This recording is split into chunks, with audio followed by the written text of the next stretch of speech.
What's going on, everybody? Thanks for tuning in to another episode of California Underground. I have with me tonight the congressional candidate for the California's 6th Congressional District. I always had way too many congressionals in that.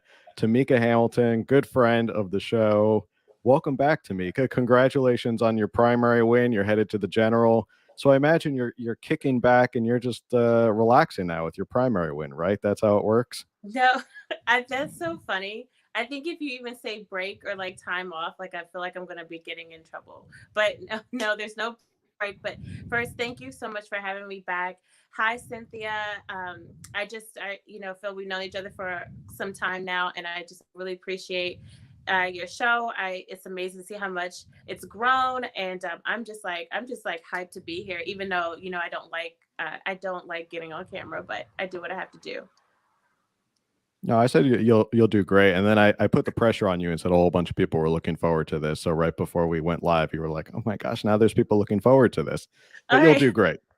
I And rarely check the comments, so I was just like, I'm not gonna look.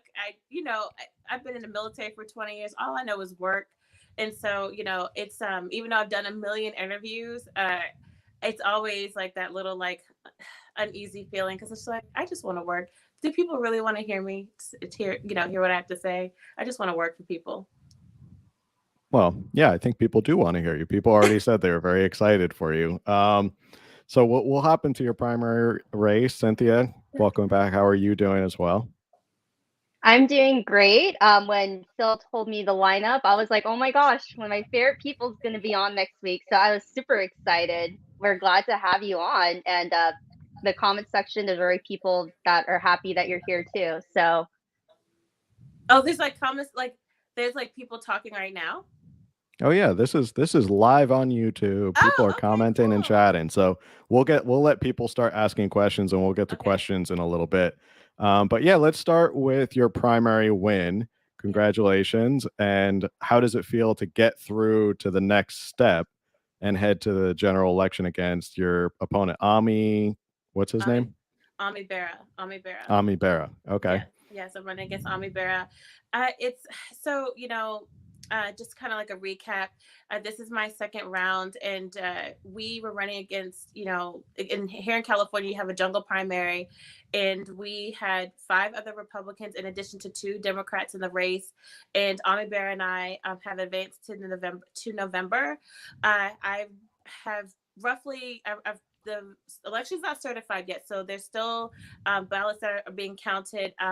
But right now we have roughly 20% of the vote, which is really, really good, considering we had a split between five other Republicans, and so we're just right now it's all about the ground game and just thanking the donors and connecting with the people that supported us, the volunteers, and letting them know that it's game time, it's showtime, and we have to just push till November. So let's talk about that. You talk about ground game, and you and I have talked a lot about this in terms of the reality of running a successful campaign is it's not social media. And I think a lot of people get caught up in the social media and they say, oh, I have 100,000 followers. Why don't I have more people? But you're always preaching you still have to win elections on the ground. You still have to do mailers. You still have to do those classic election things to win. So talk about that and how that led to your primary victory this time. Yeah, so like you said, I've preached it for the past two cycles. So what you're talking about, like almost 3 years, about you could have a ton of social media followers, but if you're not working the ground, meaning that you have to be connected with your local party. Last cycle I had 8 counties that I had to connect with, and this time I only have one, Sacramento County, and I'm really connected with my central committee, and I'm also really connected with the community as a whole, like meeting support of city council members, support of school board members as well. And I keep telling people you have to know your local business owners, and so that they can help get the word out, and they can host fundraisers for you, and they can connect people to you that you might not have met before. The other thing is having a strong team.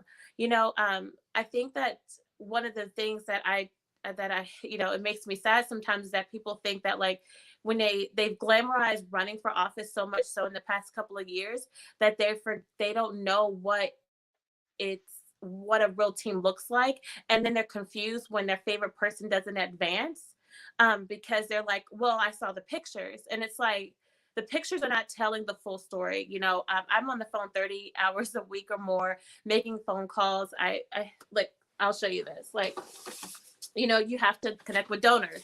So like, this is like, I can't show you the names, but this is just one stack for today of people that I had to call in order to say, hey, I need support. We won the race. We're moving on to general election. I need your financial support. So you have to make phone calls. You have to have a fundraiser. You have to have DC fundraisers. You have to have a digital team. You have to have, someone to help with your communication. When you see those emails aren't free. When you see those text messages aren't free. So all of that goes back to support from a financial aspect. Again, if you don't have those components, you're not going to be successful. And I want to educate people, because I know there's a lot of people that want to run, but they don't know all the ins and outs. And then they also don't. And if you don't know, and then you get into it, and you're kind of like, it's kind of overwhelming, and you're like, I don't know if I will be able to do this. And so that's where the education piece comes in for me, because it's like, I never want people to just blindly think that you're running for office and it's like this cute thing. No, it's grunt work. Between making calls, I have children, my husband's a cop, and I'm walking. And you have to have a walk program, you have to have a data consultant, and all of that costs. And it's something where I think it's important for the public to know that not only are you a candidate, you want to run, but you have a machine behind you. We're running like we're already in office. We have a team like we're already in Congress. That's important. That the professional. I'm trying to say professionability. That's not a word. The professionalism of your campaign is always something to be admired, and the way that I see other candidates. And to me, you're sort of like the bar of how I know other candidates aren't the real deal. So I can see other congressional candidates who are running, and I see, okay, they don't have a ground game, they don't have mailers, and they're not doing this. Basically, I'm like, what does Tamika do? You're not doing this stuff to win. Therefore, I'm not taking you seriously as a congressional candidate. But this isn't your first time running. You ran before and you got very close and you made some really good ground. I think you opened up a lot of eyes. I'm sure you learned stuff from the last race that you're probably implementing this time around. If so, is there anything new you learned from last time that you're doing this time in this campaign? A lot of what I learned is more personal growth, to be honest. A lot of personal growth. I'll tell you one thing that that's kind of sticks out to me right now, just thinking about it. It's like, when I came into, so mind you, I don't have like some sexy story. I didn't come from the Democrat Party over to the Republican Party. It wasn't ever anything like that. And so that was a shock to people. And so I had to like really navigate people's ideas of being Black, being a mom, being a woman, and navigate around those feelings. I think I did that. I think I tiptoed around that too much. And because it's like, it's new for a lot of people, at least for where I'm at in this region. And the other thing is that, and you just got to just do you. Like, I'm not going to change for anyone. It's one thing to grow and to like be better, but like who I am, my personality, not loving the spotlight. I kind of just want to, work hard and do my thing. I understand, I got to get in front of the camera and I got to talk every once in a while, and that's fine. But it's not my favorite thing to do. But and like I mentioned earlier, that I want to take the celebrity out of being in Congress, because we need people that are going to work, and we need people that are going to inform and empower people. And I think that's like one of the biggest things that I learned as a candidate and as just a person. It's like, my job is to inform you, and I'm not going to, and even if it's not like something that you want to hear, or it's not sexy, and you need to know. Like, it's not always like the rah rah. It's, what do I need to learn from what the information do I need to tell the people so they can be empowered to make informed decisions on their voting, who they are, or, different initiatives they want to support. So it's just like I had to really just be like, you know what? I understand that they've been used to a certain thing, but it's okay for me to be this way. And I'm so glad that I stayed myself, if that makes any sense. And then the last thing, and I'm sorry, I sound like I'm rambling a little bit, just like I'm thinking about a couple of things at the same time. It's like I came to this thinking I was in some well-oiled machine, kind of like being the military, and it is not like that at all. Uh, and um, and I learned that literally day one. And so what I've been growing into is like, okay, this is not a well-oiled machine. How am I going to make it better? I'm not going to make any excuses. I'm not going to say it's like this and so I can be successful, and just literally take it, what I say, the bull by the horns, and fight for this thing. And so, I came with $0 in my account to raising almost 2 million total from the last cycle to this cycle, because I just didn't give up. And I just hope that what we've done inspires people to say, I know what I see, but it doesn't have to be that way forever. Yeah, and I had a thought, and it kind of escaped me. If Cynthia, if you have any questions, if you want to hop in for a second. Yeah, so basically, what I appreciate most about you, Tamika, is that you keep it real, right? Like, I think that I appreciate how you want to be that source where you inform people and you educate people about what it takes to run for office, because you're absolutely right. I've been on the background as far as being a campaign staffer, and it's not beautiful at all. Like, you're like, I don't advocate people like, like impact your health at all, but you're grinding. It's, especially if you're someone like myself who works full time too, and then you're helping with campaigns, it is a lot. And I think if people, understand what it takes to win, they will understand and realize that it's not what people think. And I appreciate how you take that time to educate people on doing that. What, like, as far as like peer to peer, when you're on the ground, like, I feel like when people do polls on like what voters care about, in my personal opinion and from my experience, I think it's different. Like, when people do these polls on social media, and then when you're actually doing peer-to-peer contact, like door knocking and doing phone calls, I feel like the disconnect is there. What Yeah. would you say are the issues that, let's just say for your district in particular, as we want to highlight your race, what are the things that the voters in your district care about, like in contrast to what you think maybe people online, like on Instagram, might think?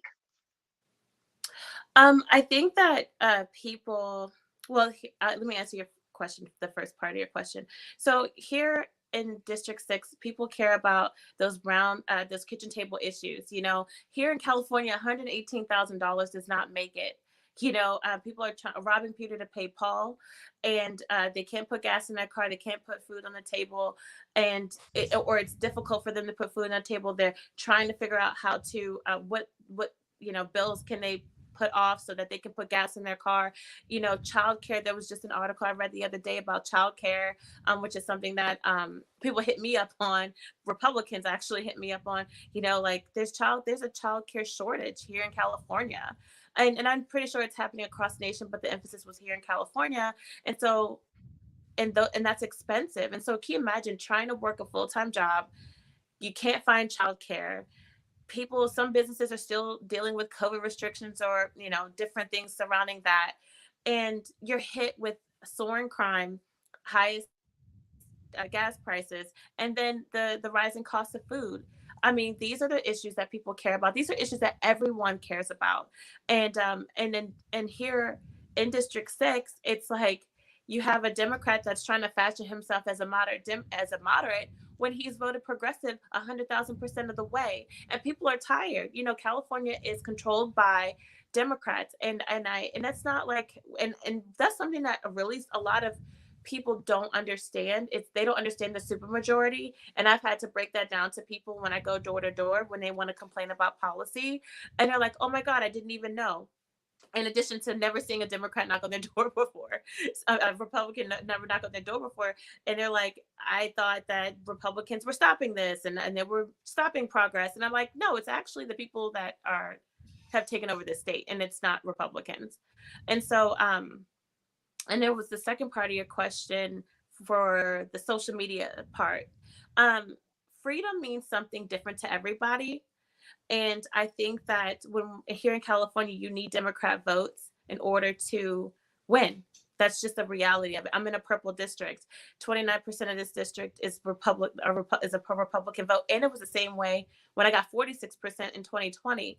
And so when I talk about freedom to Democrats, it's economic freedom. It's being able to take your child to whatever school you want to take them to, because they don't like the education system here. So freedom means something different to them than it does to Republicans when you're thinking from a social media standpoint. You know, we hear a lot about 1776 and Second Amendment rights and Constitution, this, that, and the third. And it's like, they're not thinking about that. They're like, my kid goes to a crappy school. The food is too expensive. I have to get on WIC. That's not freedom for them. And so that's the way that I'm able to message to them of what it really means to be free, and what economic freedom looks like, and what freedom to choose your child's own school looks like. And they're like, oh, okay. And it literally opens up their eyes to being open to voting for me. I remembered what my thought was. It had escaped me because I was hearing distractions outside my door that I needed to close. That's right. You had mentioned celebrities and this feeling of being a celebrity, and I feel like that's so prevalent now with a lot of candidates, where they're engrossed in this idea of, I just want to be a celebrity. I just want to be, even if I don't win, I can at least, maybe I'll be a celebrity and I'll show up on Newsmax, or I'll show up on Tucker Carlson or something. Like, that's their goal. Mm. And the problem is, I think in a lot of Republican races, is that celebrity obsession changes how they campaign, especially here in California, where they're only campaigning to a very small minority of a party that's already a small minority. If you know what Yeah. I'm talking about, you have a party Right. that's only 25% of the overall registered voters, and then you have these wannabe celebrity candidates who then cater or pander to 5% of that 25. And that's just not the way to win here in California. I think you can't just talk to that 1 5%, that little minority Right. of the voters. Did you see a lot of that with your opponents in this race of candidates who are mostly just talking about those hot button red meat issues that only the small a minority or small amount of Republicans really grab onto? Oh, yeah, totally, totally. I think, and for me, one of my biggest criticisms is that I talk about both sides, or you're too nuanced. It's like, no, I've been in the military 20 years. I lived a life like most of us have lived, and we live in a world where both worlds exist, and we're navigating through it. It shouldn't be a surprise that you have it. We should not be shocked when someone wants to represent all people. Yes, but I'm coming from a conservative side for sure. But at the end of the day, I'm not just representing Republicans, I'm representing Democrats. And if we want to run races here in California, what draws them out is, one, meeting them where they are, because one, they haven't seen us. And then people will argue that the blame is on the party, and I always stress, and Cynthia, I think you've seen me say it plenty of times on Twitter, and and when I've spoken in public before, it's like, the party, we are the party. The Republican Party does not exist without the bodies. And if we're not involved, then we are the problem, and we're part of the problem. If you want to see change in DC, if you want to see change in your local GOP, state GOP, you have to be involved, or you're going to get the same old same. They do not care unless you are part of the organization. And when I say a part of, volunteering, donating, showing up to events, they need to see your presence. If not, you're going to get the same 10 people in the room like we see most of the time, and they probably don't represent you, any way you think or your values, and then you're going to complain every year, every cycle. And so I just encourage people that if they want change, And if they truly want, because we don't want to get rid of one side, we don't want them to try to get rid of us, the Democrats, and we are not trying to get rid of them. We're trying to figure out a way to work together and create policy that truly represents the American people. And we're showing here in District 6 that I never bowed to anything that we see in the media associated with the Democrats, and I'm able to garner 46% of the vote. That says something. That says something. And again, nothing about me changed. I'm just not about the celebrity life, or I don't even want to put like this big emphasis on it, because then that'll become a thing. But just, we got to have people that are more focused on meeting people where they are versus making videos and just talking about what's, how big and bad the Republicans are. And there could be very much a red wave here in California if more volunteers were a part of campaigns. Yeah, volunteers are crucial, and I think they come at people don't understand how much of a premium and how helpful volunteers are when it comes to campaigning. I mean, Cynthia knows firsthand. I know she tries to be on every campaign she possibly can be a part of. She must be living like a double life. She must be like Batman. She doesn't sleep or something, but she tries to be on as many campaigns as possible. But your point, I think, is interesting, because last week we told you we had Angel McArdle on from the Libertarian Party, and we talked a lot about how they had this group called the Mises Caucus. Okay. And they basically said, hey, we're fed up with the Libertarian Party. We're going to get involved. And they did. They got involved. They organized. They started taking over county parties. They started taking over state parties. And then before you knew it, they are now a completely different Libertarian Party. Oh, wow. And in 5 years, which is impressive, especially for a party that has millions of people who are a part of it. The same thing could happen even here in California.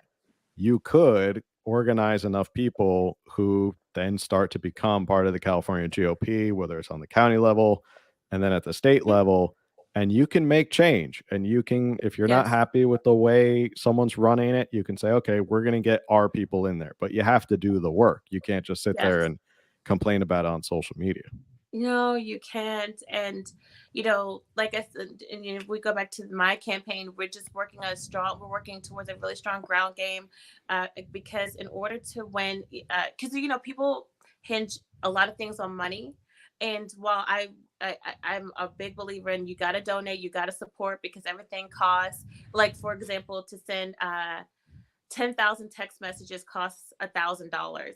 When you see those yard signs, 1,000 yard signs, I think it's around $700, something like that. I have to go back and look at my notes. When you see the 4x8s, those are expensive. And so when people say, oh, get your name out there, they're not taking into account that it all goes back to support. It all goes back to who's supporting the campaign. Door knockers, or you have to get paid walkers if you can't make up for it with volunteers, because volunteers, sometimes they'll be hard charging and then they get tired, But again, I'm trying to show that if you work hard and actually get involved in the process, you do not need millions and millions of dollars to run and win a race. We did what we did in 2020 with $400,000, 46% of it, which has not been done in 15 years, with $400,000, and it all went into the ground. No crazy salaries for staff, none of that. No pretty office. I'm like, right now I'm in my like I told you guys earlier, I'm in like my daughter's room in the corner. Like, that's my office, so I can make calls here and I can do my Zooms here. It's just like, it's in California, in order for you to win, you have to get involved, and we can win purple districts like this if you do the work. No commercials, you walking down the sidewalk in heels, none of that. No. Look, you know what? If it was, I think that those things are groundbreaking in its time, but that doesn't work for California. Yeah. No marching around in red heels or walking through or South Compton. You're so stupid. I don't live in South Compton. No. Or what's that one guy? What is it? The Navy SEAL. The rhino hunter. Oh my God. I was like, what is happening here? It's just like, that's not how it's going. That's not going to work here in California. Sorry. Yeah, we talked about that, and it was interesting because it did disappear pretty quickly. But they kind of picked it up, and I posted it, and the feedback was mostly everybody was like, "This is ridiculous. Why would he do that?" But that's a problem we're seeing in the uh, that's the problem we're seeing right now in the Republican Party is that you're seeing this fraying of like, well, if you're not 1,000% MAGA, then you must be a rhino, and we have to like expel you from the party. And that's a problem here in California because I don't think you can be 1,000% MAGA unless you're in a solidly red district, which those are fewer and far between here in Yeah. California. Well, I mean, here's the thing. MAGA is a slogan. You know, it's a slogan. I'm a wife. I'm a mother. I'm a believer. My husband's a police officer. He's working overtime right now so that I can do this full time. I think that people need to shift their focus in saying, do we have the representation that truly reflects who we are in DC? And we don't have that right now. Right now, Joe Biden is giving us all the tools that we need to win midterm elections, and honestly, to giving us all the tools to keep our seats for a number of years. Because people don't, it's one thing to have inflation. We've had inflation before. We've had shutdowns in the past. And none of those things are great. But this is the first time in a long time in our adult history where it's been everything at one time, and hitting us all at one time. And this is unprecedented. And this is something that we should be using. The ammunition that we have that they're giving us, it's just like we could be unstoppable. But we are trying to run purity tests, I think, in our party. And it's like, and it's hurting us. I'm not saying that there aren't bad people. There's bad people everywhere, right? But at the end of the day, this is the time to unite. And you can't stop people from running. It's time for us to come together and win some races for our country. We can't say 1776 and founding father that, and and all the quotes, and then stop at social media and not go walk for candidates, not go. It just because Democrats, even though they're wrong, they're still working, and because people see them, they're going to still vote for them because they're present. And right now people are saying, well, the Democrats are walking away, minorities are walking away. They're just not going to vote. And that's something that you and I talked about a couple of days ago. 80%, if we did not have the turnout so hold on, let me back up. In 2020, we had an 80% turnout, 80% Republican turnout here in California. Now, 2020 was not as bad as it is today. And today, June 7th, or was it June 7th, the election, the primary election, we had 30% Republican turnout. That's shameful. All the things that we've been through, all the things that they've took our children through these vaccine mandates, through trying to take our Second Amendment rights away, the soaring crime, the highest homeless in the nation, the highest veteran homeless population in the nation, how they've tried to and we've recalled DAs, Democrat DAs. We haven't, but all these things that have happened in the past 2 years, and we only had 30% turnout. I'm like, you guys aren't tired. You can't be tired. You can't be mad. So yeah, so I'll shut up. But go ahead. Sorry. No, and you're not going to get a red wave by having low voter turnout. I think everyone just kind of expects that the red wave will just happen. But you did touch upon Second Amendment rights, and there is a voter in the chat who had a question for you. They're in your district. Hey, Tamika, I live in the 6th district, and I'd love to hear what your stance on red flag laws and what you will do to fight back against Congress's push for those implementations. So. Okay. Oh, that's so cool that it comes up like that. Like, maybe I'm showing we're professionals here. I've been doing this enough. This is episode 155. I think I've almost got it together at this point. Okay. No, this is like amazing. Like, can you just like run all of my social media now? Okay. No. I have a hard enough running my social media. No, you don't want to see the emails that I get. Cynthia, I think Cynthia's missing a campaign. She has extra time. She's only working on like 5 campaigns right now, so she could probably pick it up. Cynthia's trying to go with me to DC. She's low key trying to go to DC. That's what she's trying to do. And she's gonna have to do the show from DC. That's gonna be a weird time change for her. Look at you, Phil. So let me answer. It was King's fan, right? King's fan. Kings fan, yeah. Okay. Yes. Hi, King's fan. Thank you for your question. So I am against red flag laws, and you have my word that I will be pushing back anything like that would try to come across my desk for me to vote on. So I hope that answers your question. And Straight to the point. We love it. I'm in the military too, and that's it's near and dear to me because you have military members that we talk about it often, and you don't want someone to say, oh, I thought I saw this or that, or just make a complaint, and then boom, you have a situation where there was none. And it's and a lot of military members are concerned about that, especially when you're talking about PTSD and things of that nature. And so I do not support red flag laws, and I'm just clear. I don't have a lot of fluff with it. Sorry. It's just I don't support it, and I'll do everything I can to push back if it comes across my desk. That's a perfect, straightforward, non-political answer. It's just I don't like it, and I'm not going to support it, and I'll vote down anything that has to do with it. You also just got a compliment, so I want to post this as well, if it'll show up. It says, I think Tamika is the most optimistic person about everything, and I love it. Oh, hello, Camille Williams. How are you? So a good friend of the show. She just wanted to let you know. Yeah. But yeah, we were talking about red flag laws and the Second Amendment. Obviously, you're a Second Amendment friendly household, I'm assuming, with you being in the military and your husband being a police officer. Yes. So are you excited about the ruling today and step Yes. forward for Second Amendment rights? Oh my gosh. Clarence Thomas, I was like, when I read, I saw your thing, I got chills. And I was just like, oh my gosh, someone actually, it just, and all the hate that he's been getting lately has just been, it's so shameful. And so to read that, and I love how he's not backing down, and I'm just ready for Roe versus Wade. I'm like, okay, boom, that's over. Now let's go to this. Let's go.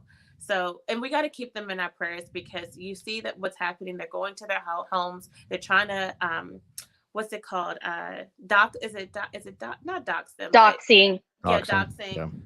And I mean, this, I just, it's one of those things where these are things that I haven't dealt with people coming to my house, but I can, attest to the phone calls and the emails. I can't imagine what they're feeling, because they have the whole weight of the country on them. And so today was a really, really good day for Second Amendment rights in our Constitution.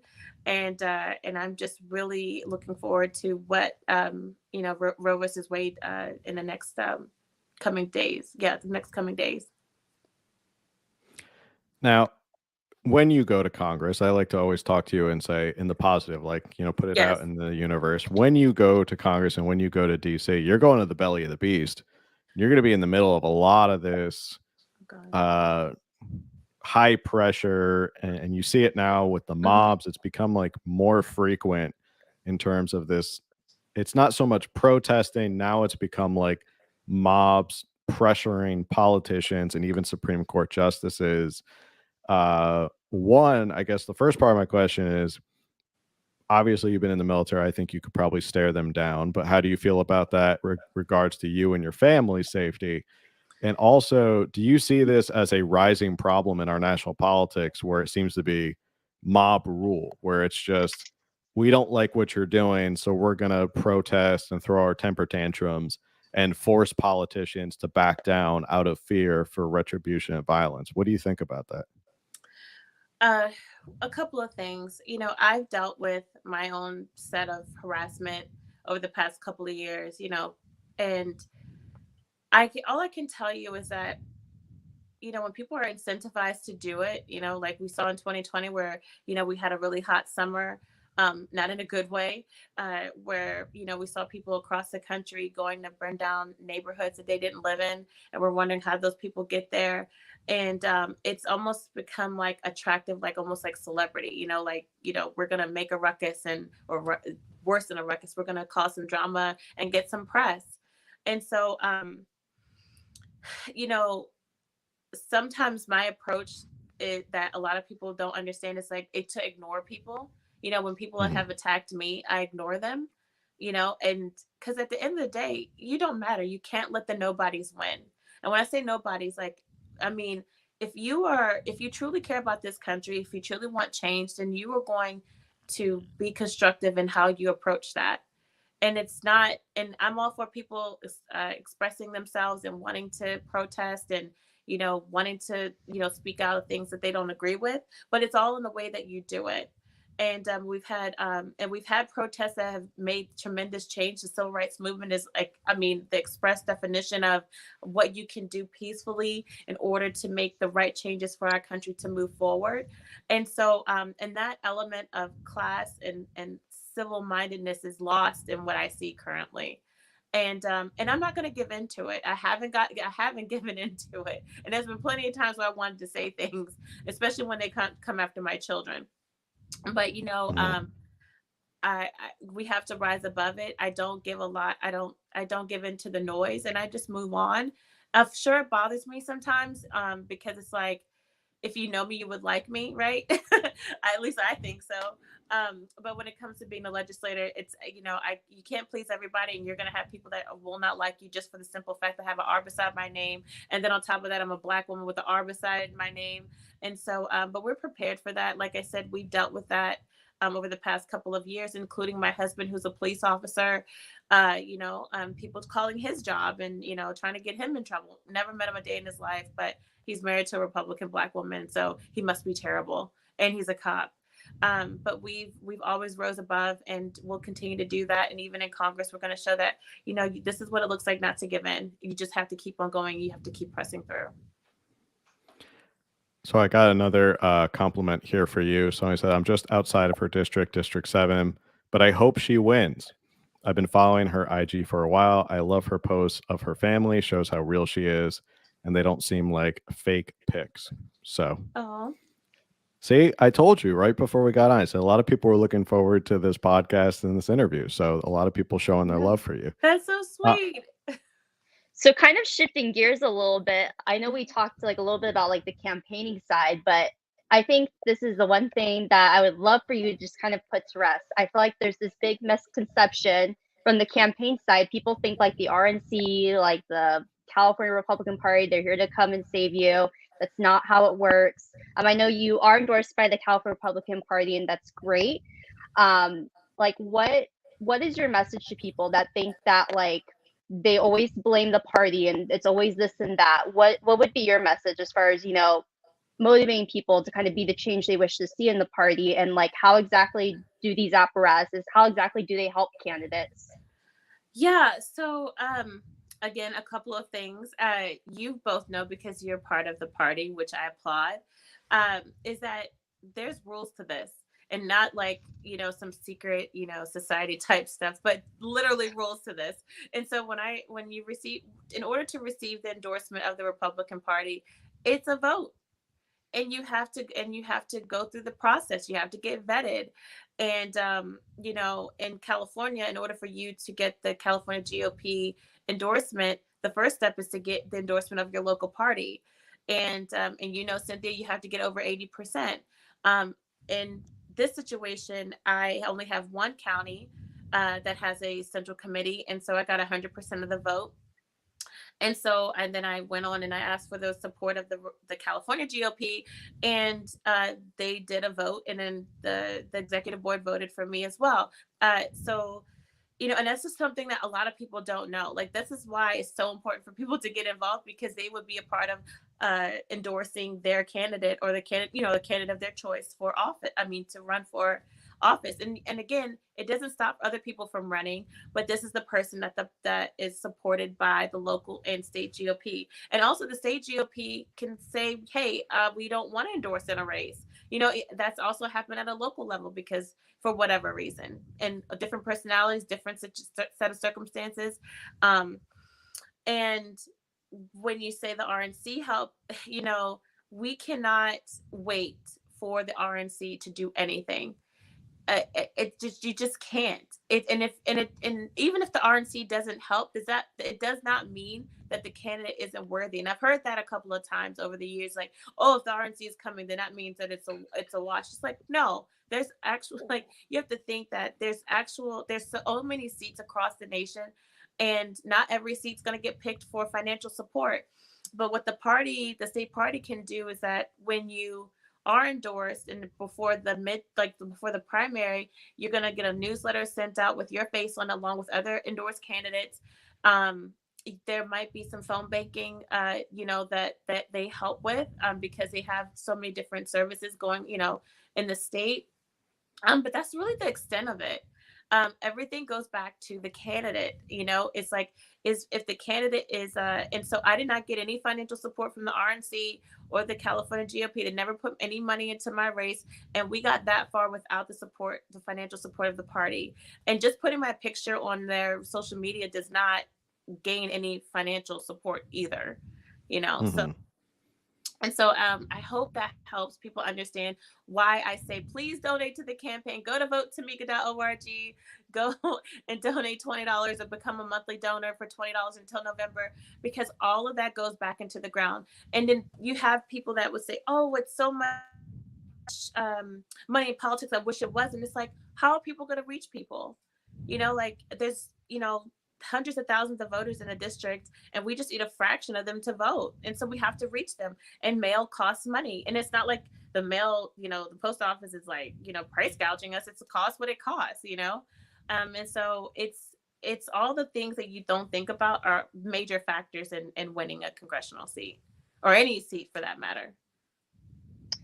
Speaking of that, how big is your district? Like, how many voters would you be representing? So roughly, I think around 400,000.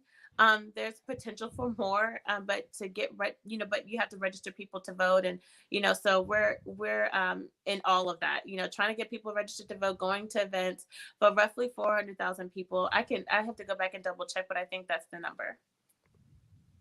But not all of them are going to vote. Not even though that amount is voting. Yeah. So, and then diving. Oh, go ahead, Phil. Nope, you go ahead. You were in the middle of thought. I don't want to cut you off. So I guess diving more into like the race itself, because I think, people are I do believe a red wave can happen in California. People are serious about it, right? That being said, your seat's a great opportunity because you would have the chance to unseat an incumbent Democrat.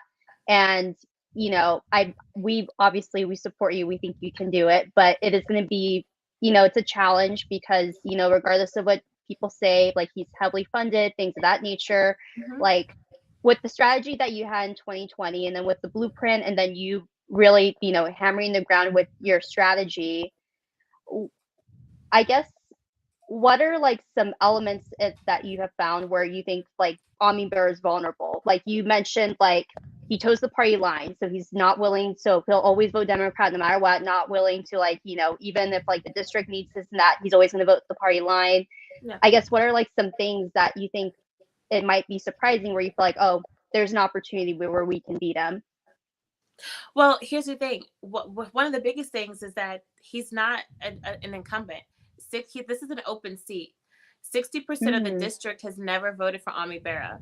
So there are all these people that don't even know who he is, and with being on the ballot, this primary election, the primaries being like the first that some Democrats have seen my name. And now with, the months that are going by right now where we're not getting any relief in this state and across this country, where we're vulnerable is that what has he done, and have our lives gotten any better since he's been in Congress? And currently, how is he handling the situation? When it comes to inflation, when it comes to gas prices, what are the solutions? This trickle down economics is not working. It's not working. And so it's literally me saying, your life has not gotten any better. Give me 2 years. You've seen what's happened in the past 2 years that we've had him as a representative just in part of the district, and your life is not any better. It's gotten progressively worse. And this whole thing about and he's trying to message to Republicans here in the district, and it's not happening. I've seen some of the social media comments. It's actually pretty funny, because again, he's trying to fashion himself as a moderate, but he has not had a candidate like me that works the ground like I am. And when you collectively put together all of the votes that I received plus the other Republicans, because we are, and I've been endorsed by the other Republican that was second to me. When you put all of our votes together, we're only 14,000 votes behind Ami Bera. That's it. Roughly 14,000 votes.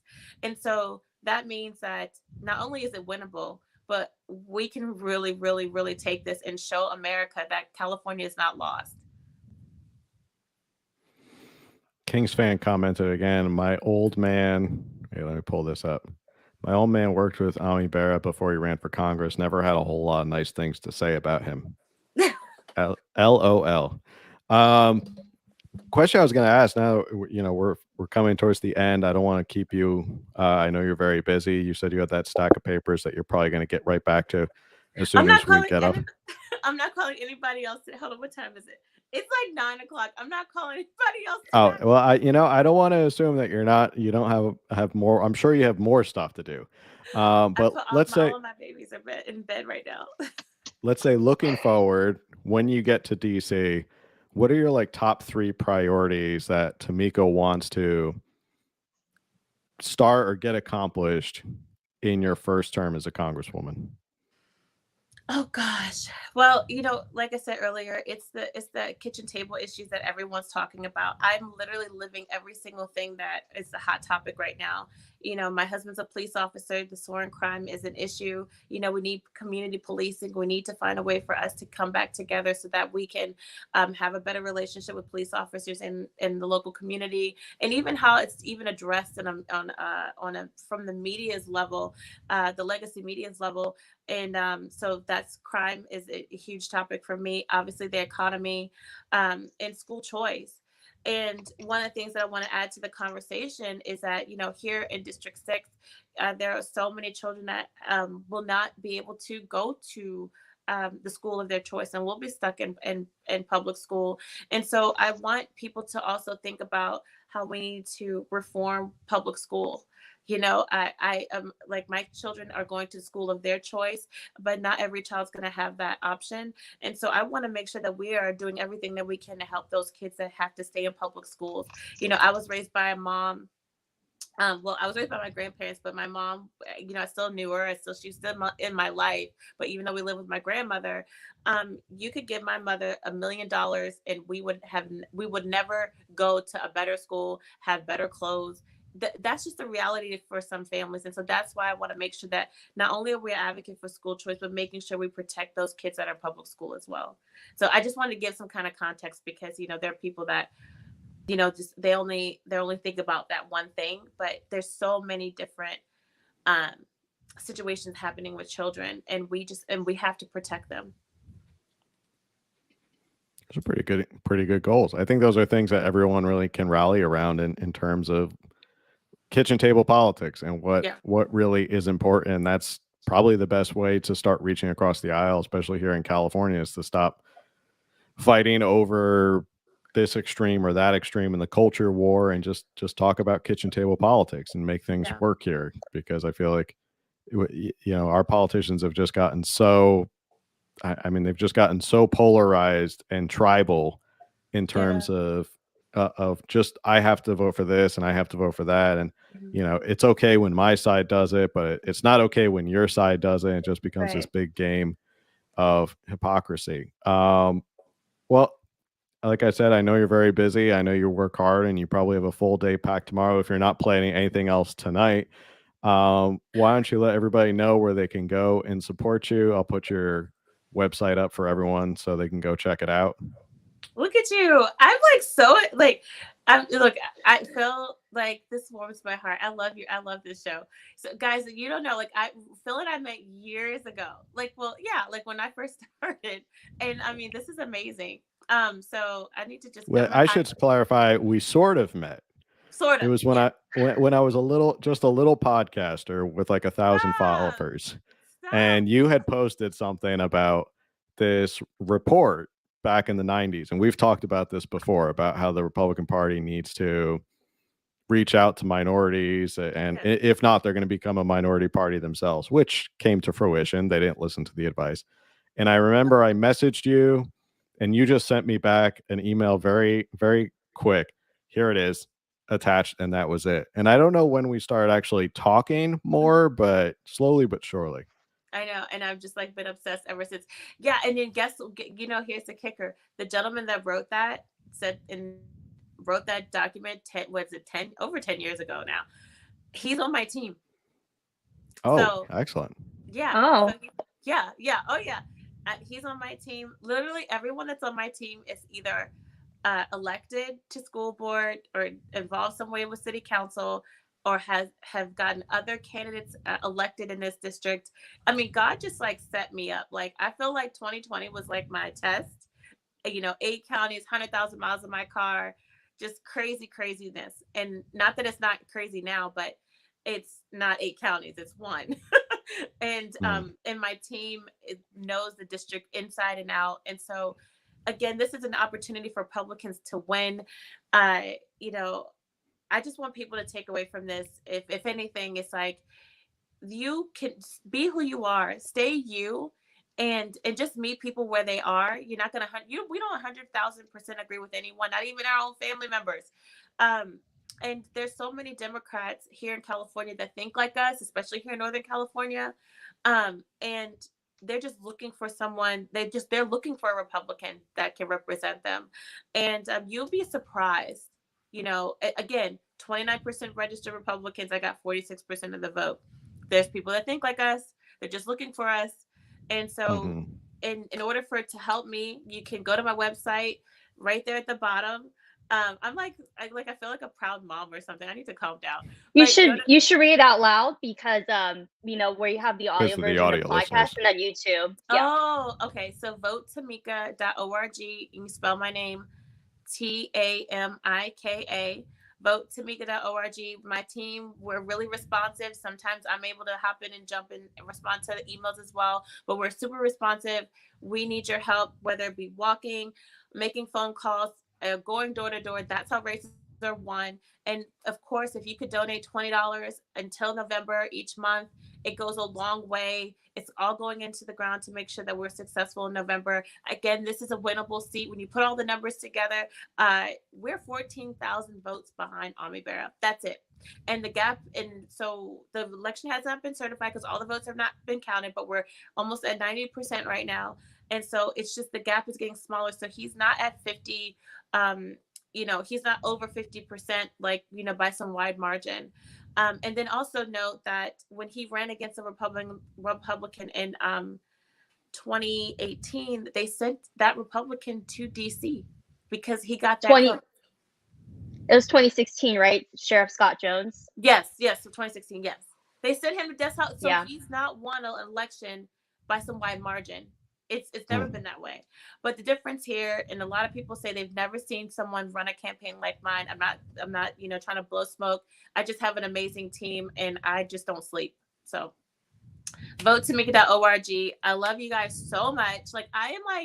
I'm just like, so like, I just like, you guys gotta like come to DC with me. Like, this is so cute. I love it. We'll come to DC and we'll do an interview in your new office. Yes, we I will. appreciate that. Yeah, and We'll do. and thank you so much for supporting me. Phil, you are a godsend. You're such a good man. Cynthia, you're doing amazing. I love seeing all the stuff that you're doing and how you just, you started. I just remember like you start getting into politics and boom, like you're all over the place. And I just think that's amazing.